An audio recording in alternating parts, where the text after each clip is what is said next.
पूर्णा शहरातील अलंकार नगर येथे नगर परिषदेकडून कुठलीच मूलभूत सुविधा मिळत नाही, मग आम्ही कर का भरावा असा सवाल पत्रकार केदार पात्रकर यांनी माध्यमांशी बोलताना नगर परिषद प्रशासनाला विचारला आहे। जिथे वस्ती नाही त्या ठिकाणी नगर परिषदेने सिमेंट रस्ते, नाली सोबतच विजेचे खांब लावले आहेत। अलंकार नगरात उच्च शिक्षित नोकरदारांनी मोठमोठी घरे बांधली आहेत। या भागात नगर परिषदेकडून कुठलीच सुविधा मिळत नाही, मात्र कर भरण्यासाठी नप्प दबाव टाकत आहे। जोपर्यंत या भागात पक्के रस्ते, नाली, वीज मिळणार नाही तोपर्यंत कोणताही कर आम्ही भरणार नाही असा इशारा पत्रकार केदार पात्रकर यांनी नगर परिषद प्रशासनाला दिला आहे।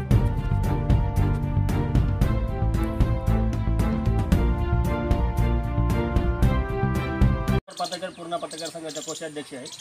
विषय असा आहे, सर्व जनतेच्या समस्या आम्ही आमच्या लेखणीच्या माध्यमातून असो, कॅमेऱ्याच्या माध्यमातून मांडत असतो।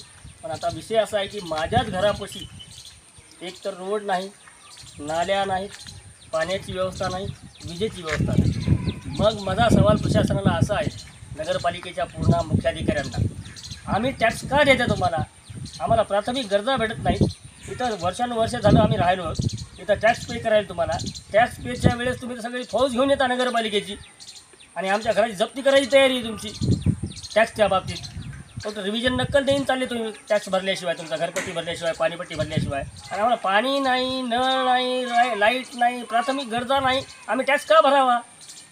अशा मुर्दाळ प्रशासनाला आम्ही इथे या ठिकाणी जाहीर निषेध करतो। काय मागणी काय असेल तुमची आता प्रमुख मागणी? आमची मागणी प्रमुख एक आहे, इथं रोड आणि नाल्या आधी व्हाव्यात, लाईटची आम्ही कशी घ्यायची ती घेऊ, पाण्याची सोय करावं, पिण्याच्या पाण्याची सोय नाही। असुविधेला कारणीभूत कोण आहे? या सदर परिस्थिती आहे, नगर परिषद प्रशासन कारणीभूत आहे। इथं नको तिथं समजा, जिथं समजा वस्ती नाही आहे तिथं तुम्ही लाखो रुपयाची रोड करायले, मोठे मोठे 2-2 कोटी, 4-4 कोटी, 5-5 कोटीचा फंड टाकायले आणि बोगस बिलं काढायले। इथला सुद्धा फंड आलेला मला कळालं की 1.5 कोटीचा फंड आला इथं, पण कुठे गेला आहे फंड? ते मला नगर परिषदेच्या मुख्याधिकाऱ्याला विचारायचं आहे, इथं फंड पडलेला कुठं जातो?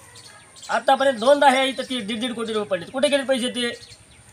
आणि हे कुठं मांडायचं? त्याला निवेदन देऊन बेजार आहे मी। आता तुमच्या माध्यमातून मी त्याला सांगतोय, ह्याच्यावर कार्यवाही नाही झाल्यास मी आमरण उपोषण करणार आहे नगर परिषदेसमोर येणाऱ्या काही दिवसामध्ये। तत्काळ ही परिस्थिती करणार का? आम्ही टॅक्स पेअर आहेत ना। सगळ्यात जास्त महसूल प्रशासनाला, तहसीलला असो किंवा नगरपालिकेला असो, आमच्या इकडून भेटतो, ह्या एरियातून भेटतोय। सगळ्या स्टँडर्ड एरिया आहे, एज्युकेटेड एरिया आहे, इथं सगळी सोयीची बोंबाबोंब आहे। हा माझा दोष आहे का? आमचा दोष आहे का टॅक्स पेअरचा? एवढंच बोलायचं आहे मला।